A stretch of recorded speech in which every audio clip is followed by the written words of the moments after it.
मुख्यमंत्री भजनलाल शर्मा आज सचिवालय पहुंचे, जहां पर शहीद दिवस के अवसर पर विशेष आयोजन किया जा रहा था। इस अवसर पर उन्होंने राष्ट्रपिता महात्मा गांधी को याद करते हुए उनकी पुण्यतिथि पर भावभीनी श्रद्धांजलि अर्पित की। सचिवालय में आयोजित कार्यक्रम में कर्मचारियों और अधिकारियों ने भी शहीद दिवस और गांधी जी के आदर्शों को स्मरण किया। इस दौरान सीएम भजनलाल शर्मा के साथ मुख्य सचिव वी श्रीनिवास और मंत्री जोराराम कुमावत भी मौजूद रहे।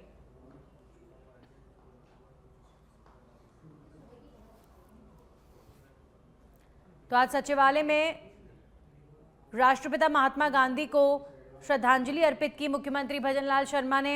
आज राष्ट्रपिता महात्मा गांधी की पुण्यतिथि है और ऐसे में विशेष कार्यक्रम का सचिवालय में आयोजन किया गया। मुख्यमंत्री भजनलाल शर्मा से लेकर मुख्य सचिव वी श्रीनिवास इस कार्यक्रम में उपस्थित रहे।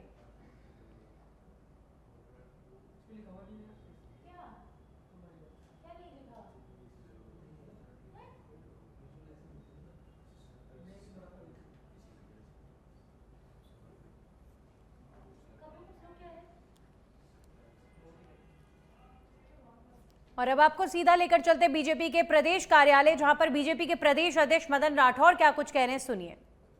हर इलाके में औद्योगिक विकास होगा, किसान को पानी मिलेगा, मजदूर को काम मिलेगा, तब कितना विकास होगा ये कल्पना की जा सकती है। आपको मालूम है कि 2047 में भारत को विकसित भारत बनाने का सपना हमारे देश के प्रधानमंत्री आदरणीय नरेंद्र मोदी जी ने कर रखा है। 2047 आने वाला है। 2047 में विकसित भारत बनाना है, तो उसके लिए अब देखिए वीबीजी राम जी लाए विकसित भारत की गारंटी का और एक सपना संजो करके इस प्रकार की योजना बनाई। निश्चित रूप से निर्माण होगा और निर्माण होगा वो स्थायी संपत्ति का निर्माण होगा, तो विकास होगा। ये स्थिति भी आपके सामने आई है, ये विषय भी आपके सामने लाए। देखिए बजट कितने बढ़िया लाए। पहले देखिए, आपको मालूम है इनकम टैक्स में 2 लाख रुपए तक की छूट थी। नरेंद्र भाई मोदी जी बने तो पहले 5 लाख किया, उसके बाद में तीसरी बार सोचा कि शायद 7.5 लाख कर देंगे, लेकिन 12,75,000 तक का इनकम करो वो टैक्स मुक्त आपको कर दिया। तो ये देखिए कितना बड़ा काम किया। अभी बजट आने वाला है, 1 तारीख को केंद्र का बजट आएगा, 11 तारीख को राजस्थान का बजट आएगा। आप सबको पता चलेगा कि केंद्र के नरेंद्र भाई मोदी जी विकास के लिए कितने रास्ते खोलते हैं। आप कल्पना करो, देश में पैसा पहले भी था, लेकिन पहले बिचौलिया खा जाते थे, पूरा पैसा मिलता नहीं था। हमारे देश के प्रधानमंत्री आदरणीय नरेंद्र मोदी जी ने यह किया कि पैसा खाने वालों को जेल के सीटों में बंद करने का काम किया, और तभी यह पैसा विकास के लिए मिल रहा है। कोई अपने घर से पैसा नहीं लाता, लेकिन चोरों को और पैसा खाने नहीं दिया, पूरा का पूरा पैसा विकास में लग रहा है। तभी तो सड़कें बन रही है, तभी तो रेलवे का विकास हो रहा है, तभी तो एयर कनेक्टिविटी बढ़ रही है, तभी तो आप देखिए प्लेटफॉर्म्स रेलवे के नए नए बन रहे हैं, आधुनिक प्लेटफॉर्म्स बन रहे हैं। जो सपने लिया करते थे ऐसे रेलवे प्लेटफॉर्म्स बनाने के लिए पैसा दिया है। सड़कों का और विकास, कई मेट्रो स्टेशंस को जोड़ने के लिए ये सब काम किया। दिल्ली से और मुंबई से और चेन्नई से कोलकाता, कोलकाता से दिल्ली, इस प्रकार की सुंदर अच्छी सड़कें बनाने का काम किया। आप में से भी देख सकते हैं कि किस प्रकार से ये एक सड़क बनी है, भारतमाला प्रोजेक्ट, इस प्रकार की सड़कें हैं। ये आप देखिए, आईदान सिंह जी को पता है कि वहां पर 120 की स्पीड तो सामान्य बात है। इस प्रकार की सड़कें आज बना करके दे दी है। ये सब काम किया, नहरों का सुदृढ़ीकरण का काम किया, नौजवानों को रोजगार देने का काम किया। ये हमारे देश के प्रधानमंत्री नरेंद्र मोदी जी कर रहे हैं। राजस्थान सरकार को भी पर्याप्त पैसा मिल रहा है, सभी क्षेत्रों में पैसा मिल रहा है। मैं तो आप नौजवानों से कहना चाहूंगा कि आप लोग मेहनत करो, आप लोग योग्यता बढ़ाओ, अपनी प्रतिभा का निखार करो, प्रतिभाओं को आगे बढ़ाओ। आप प्रतिभा बढ़ाओगे, आप सबको रोजगार देने की गारंटी राजस्थान सरकार की है, केंद्र के नरेंद्र भाई मोदी जी की गारंटी है। आपको निश्चित रूप से विकास होगा, विकास में कहीं पीछे नहीं रहेंगे, आप विश्वास करें। एक बात मैं कहूंगा फिर, देखिए जिनको बिचौलियों को हटा दिया, बिचौलियों को पैसा खाने के लिए अवसर नहीं मिल रहा है, वो भ्रम फैलाने का काम करेंगे, वो भ्रमित करने का काम करेंगे। लेकिन मेरा ये नौजवान पढ़ा लिखा है, ये जो सामने तरुणाई खड़ी है, ये पढ़ा लिखा नौजवान है, ये अपने बाकी साथियों को भी समझाएगा कि इन भ्रम पैदा करने वालों पर विश्वास मत कीजिए, नेतृत्व पर भरोसा करो, भजन लाल जी और नरेंद्र मोदी जी के नेतृत्व पर भरोसा करो।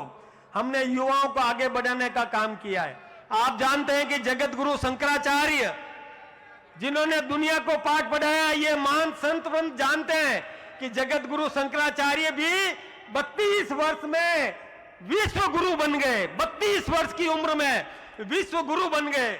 सरदार भगत सिंह, खुदीराम बोस, चंद्रशेखर आजाद, इन सब की उम्र भी 35 वर्ष के आसपास की थी, और आप सबकी उम्र भी 35 वर्ष के आसपास है। तो निश्चित रूप से हम गर्व कर सकते हैं कि ये नौजवान कुछ करके दिखाएगा। अब दिखाने का समय आपका आया है। हम सब आपके साथ खड़े हैं, कंधे से कंधा लगाकर आपके साथ खड़े हैं। आप भारतीय जनता पार्टी की ताकत बने। भारतीय जनता पार्टी आपके उत्कर्ष में कोई कसर नहीं छोड़ेगी, आपके विकास को आयाम स्थापित करेगी, आपको निश्चित रूप से आगे बढ़ाने में जो कुछ भी राजस्थान सरकार कर सकेगी निश्चित रूप से करेगी। आप भ्रम को दूर करें, भ्रम फैलाने वालों को बेनकाब करें। उन्होंने कुछ भी नहीं किया, हम करके दिखाएंगे और आप भी हमको धन्यवाद देंगे। ऐसी स्थिति हम बनाएंगे। आपने बहुत बड़ी संख्या में यहां पर आकर भारतीय जनता पार्टी और हमारे युवा मोर्चा को ताकत देने का काम किया। निश्चित रूप से मैं सोचता हूं कि हमारे नेतृत्व भी इस बात को महसूस करता है, और हमारे इन शंकर भाई गौरा के साथ आप अपने इस टीम को और मजबूती प्रदान करें, इलाके में फैला दें और इलाके में छा जाएं, तभी जाकर के और उन लोगों को आप बेनकाब कर सकेंगे, तभी जाकर के। और देश का हित किसमें है, एक बात आप समझने की कोशिश करें। आप सब जागरूक हैं, देश का भला किसमें है यह जरूर सोचने की कोशिश करें। कौन देश की चिंता कर रहा है, कौन नेशन फर्स्ट की बात करता है। हमने तय किया कि राष्ट्र प्रथम, राष्ट्रीय चरित्र युक्त व्यक्तित्व निर्माण होना चाहिए। देश पहले, पार्टी बाद में और सेल्फ लास्ट में। कांग्रेस और अन्य पार्टियों में व्यक्तिवादी पार्टियां हैं, उनमें एक नेता है और उसी का परिवार का वो भरण पोषण करते हैं। उनमें सेल्फ पहले है, वो नेशन तो बाद में है। आज हमारा देश, हमने तय किया कि राष्ट्र प्रथम, पार्टी बाद में और हम और अंत में। यह हमारी सोच है। बहुत बड़ा अंतर है। इस बात को समझने की कोशिश करें और लोगों को समझाने की कोशिश करें। निश्चित रूप से भारत के इन नौजवानों का भविष्य उज्जवल होगा। आगे बढ़ोगे, समर्थ बनोगे, सक्षम बनोगे, नेतृत्व प्रदान करोगे। आप सबका बहुत बहुत धन्यवाद, बहुत बहुत अभिनंदन।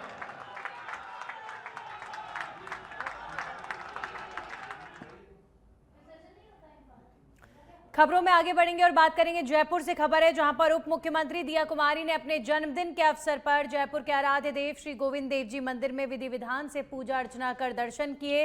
इस दौरान उन्होंने भगवान श्री गोविंद देव जी से प्रदेश की सुख समृद्धि और खुशहाली की कामना की है। मंदिर परिसर में बड़ी संख्या में श्रद्धालु, कार्यकर्ता और आमजन मौजूद रहे, जिन्होंने उन्हें जन्मदिन की शुभकामनाएं दी। दर्शन के उपरांत उप मुख्यमंत्री ने सभी का आभार व्यक्त करते हुए उनके स्नेह और समर्थन के लिए धन्यवाद किया।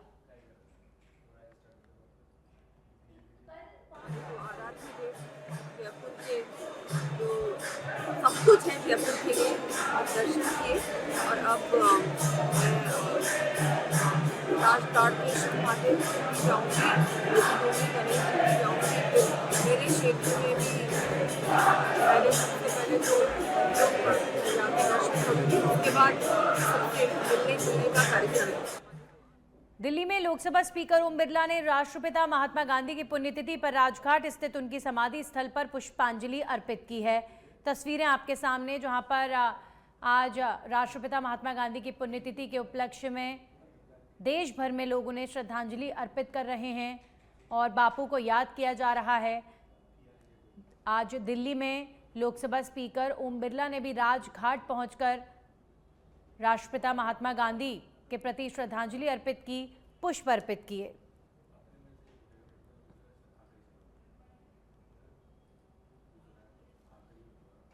फलौदी जिले से एक दिल दहला देने वाला मामला सामने आया है, जिसमें एक युवती का अपहरण कर उसकी बेरहमी से हत्या किए जाने का आरोप है।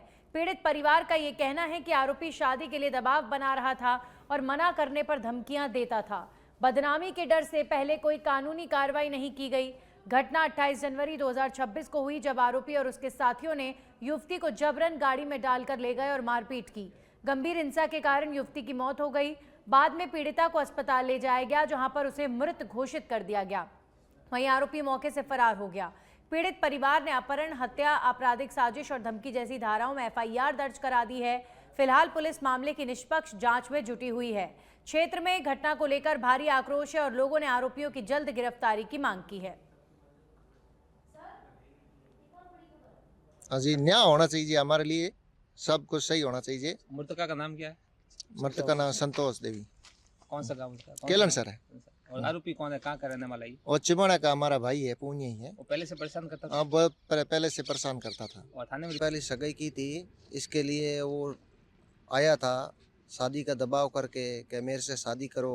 इसने इनकार कर दिया, बोला मैं नहीं करूँगा, मेरी सगाई होगी मैं उसके साथ करूँगा। इसलिए बोला कि नहीं करेंगे तो मैं तेरे को मार दूंगा। इसके लिए वो गाड़ी में बैठा के ले जाके, अब पता नहीं सिर में चोटें भी लगी हुई है, उसका पता नहीं सीरियस से मारा है, कहाँ से मारा है क्या पता है।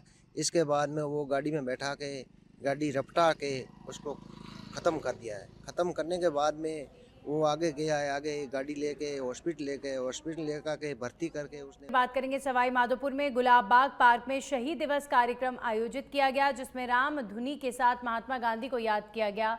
जिला कलेक्टर कानाराम ने गांधी प्रतिमा पर पुष्पांजलि अर्पित की और उनके प्रिय भजनों का गायन किया। कार्यक्रम में जिला परिषद CEO गौरव बुडानिया, SDM गौरव मित्तल, उपनिदेशक मनोज कुमार गहलोत समेत कई अधिकारी मौजूद रहे। सर्वधर्म सभा के साथ रघुपति राघव राजा राम का गायन किया गया और सैकड़ों स्कूल छात्र छात्राओं ने भाग लिया। जिला कलेक्टर ने गांधी की जीवनी पर प्रकाश डालते हुए अहिंसा और सत्य के मार्ग पर चलने की प्रेरणा दी और हिंसा का सहारा न लेने का संदेश दिया।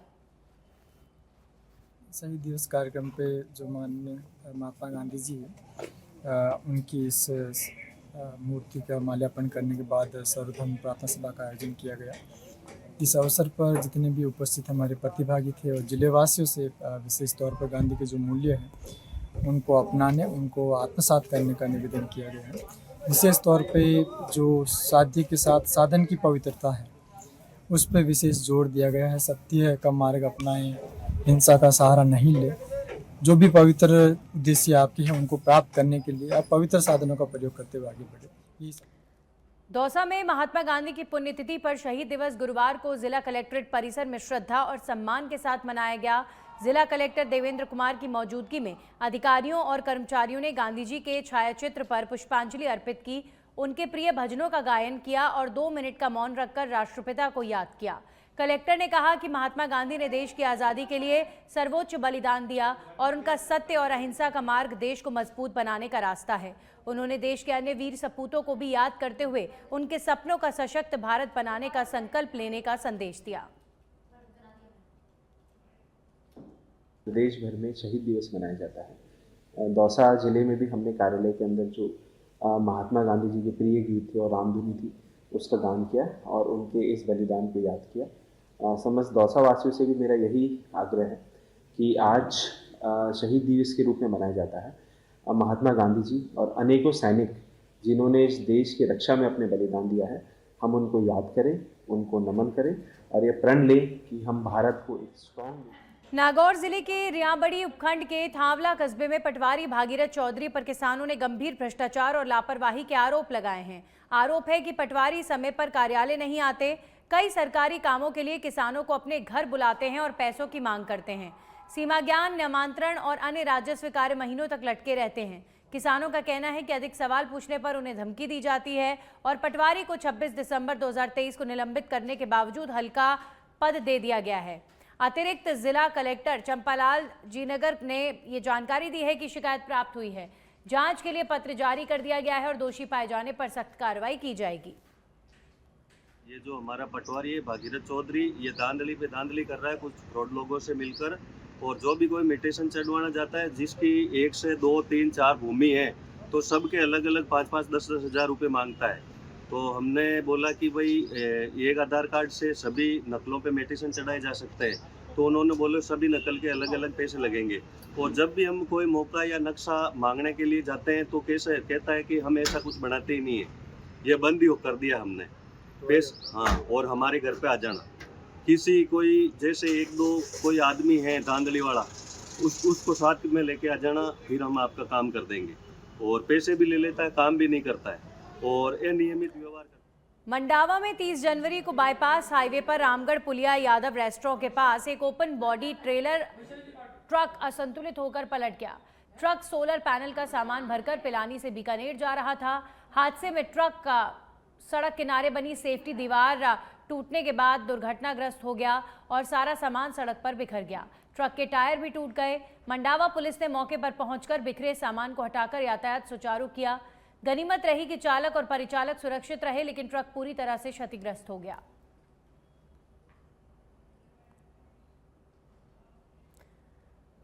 बांसवाड़ा में शहीद दिवस के अवसर पर आज के महात्मा गांधी जिला अस्पताल परिसर में कार्यक्रम आयोजित किया गया, जिसकी अध्यक्षता पीएमओ डॉक्टर दिनेश माहेश्वरी ने की। जिला कलेक्टर ने संदेश का वाचन कर जिले को कुष्ठ रोग मुक्त बनाने का संकल्प दोहराया। संदेश में कहा गया कि कुष्ठ रोग पूरी तरह उपचार योग्य है और समय पर पहचान और इलाज से रोगी स्वस्थ हो सकता है। कार्यक्रम में उपस्थित जन, अधिकारी और कर्मचारी शपथ लेने के बाद कुष्ठ रोगियों की खोज, उपचार और पुनर्वास में हर संभव प्रयास करने के लिए प्रतिबद्ध हुए।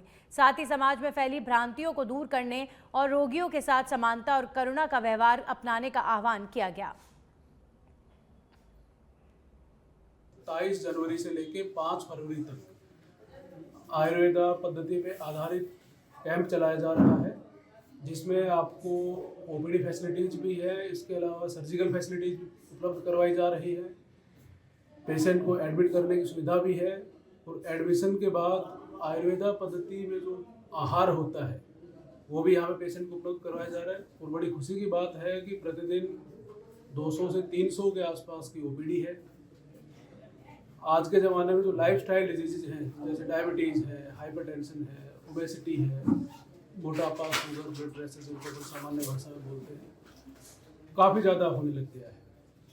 और आयुर्वेदा एक ऐसा तरीका है जो पूरी बॉडी को एक होलिस्टिक ट्रीटमेंट जिसको बोला जाता है, होलिस्टिक तरीके से आदमी का इलाज करता है। तो मेरा बांसवाड़ा के सभी वासियों से निवेदन है कि इस कैंप में किसी को भी किसी प्रकार का समस्या है, और अगर समस्या नहीं है तो भी प्रिवेंटिव एस्पेक्ट जो होता है, बीमारी को होने से पहले ही रोकना, उस प्रकार की एडवाइस। अंबिकापुर में सरगुजा पुलिस ने धर्मांतरण के मामले में retired deputy collector omega Toppo को गिरफ्तार किया है। आरोप है कि गांधीनगर थाना क्षेत्र में अपने घर पर उन्होंने चंगाई सभा आयोजित कर लोगों को धर्म परिवर्तन के लिए प्रेरित किया। हिंदू संगठनों की शिकायतों पर पुलिस मौके पर पहुंची, उपस्थित लोगों के बयान दर्ज किए और आरोपी को गिरफ्तार कर न्यायालय में पेश किया। मामले की जांच अभी जारी है। दिनांक 25/1/2026 को थाना गांधीनगर में रिपोर्ट आई कि ओमेगा टोप्पो, जो कि थाना गांधीनगर क्षेत्र के निवासी हैं, उनके द्वारा लोगों को धर्मांतरित करने के संबंध में प्रोत्साहित किया जा रहा था। तत्संबंध में थाना गांधीनगर में अपराध की कायमी की गई थी। उक्त प्रकरण में जो आरोपी ओमेगा टोप्पो